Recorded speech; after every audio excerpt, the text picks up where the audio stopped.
حضور نبی کریم صلی اللہ علیہ وآلہ وسلم نے ارشاد فرمایا، بے شک جب اللہ رب العالمین نے اپنے ساتوں آسمانوں کو بنایا، اس کے بعد دو بازوں والے ایک ایسے فرشتے کو تخلیق کیا، ایک ایسے فرشتے کو پیدا فرمایا جس کا ایک بازو مشرق کے اندر اور دوسرا بازو مغرب کے اندر، اور اس کے دونوں پاؤں ساتوں زمین سے بھی نیچے تھے۔ ہاں میرے دوستو، اتنا بڑا رب نے فرشتہ پیدا فرمایا۔ اب آپ یہ سوچ رہے ہوں گے کہ اللہ رب العالمین نے وہ فرشتہ تو پیدا فرما دیا، اب اس کی ڈیوٹی کیا تھی، اس نے کرنا کیا تھا، اس نے کام کون سا کرنا تھا؟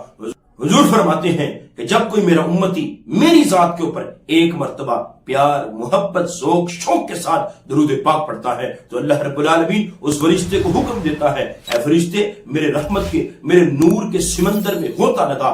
فرشتہ اللہ رب العالمین کے حکم سے اس نور کے سمندر میں غوطہ لگاتا ہے۔ اللہ دوبارہ حکم دیتا ہے، میرے نور کے سمندر سے باہر آ جا۔ جب وہ فرشتہ اللہ رب العالمین کے حکم سے اس نور کے سمندر سے باہر آ جاتا ہے، اللہ فرماتا ہے اب اپنے پروں کو چھاڑ۔ وہ فرشتہ رب کے حکم سے اپنے دونوں پروں کو چھاڑتا ہے، اپنے دونوں بازوں کو جھاڑتا ہے، اس سے جتنے بھی نور کے قطرے ٹپکتے ہیں اللہ اتنے ہی فرشتے پیدا فرما دیتا ہے۔ میرے دوستو سبحان اللہ، کیا بات ہے۔ میرے دوستو اب آپ کے ذہن میں سوال اٹھ رہا ہوگا کہ جناب والا پہلا فرشتہ جو رب نے پیدا کیا اس کا کام یہ تھا کہ رحمت کے نور کے سمندر میں غوطہ لگانا، پھر باہر آ کر اپنے پروں کو جھاڑنا، اس سے جتنے بھی نور کے قطرے ٹپکے اللہ نے اتنے نور کے فرشتے پیدا فرما دیے۔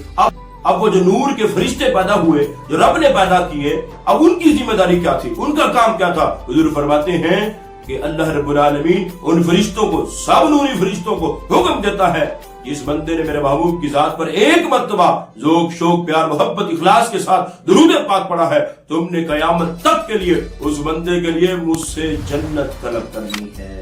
اس لیے تو کسی شاعر نے کیا خوب کہا کہ اگر کوئی اپنا بھلا چاہتا ہے اسے چاہے جس کو خدا چاہتا ہے، درود ان پہ بھیجو، سلام ان پہ بھیجو، یہی مومنوں سے خدا چاہتا ہے۔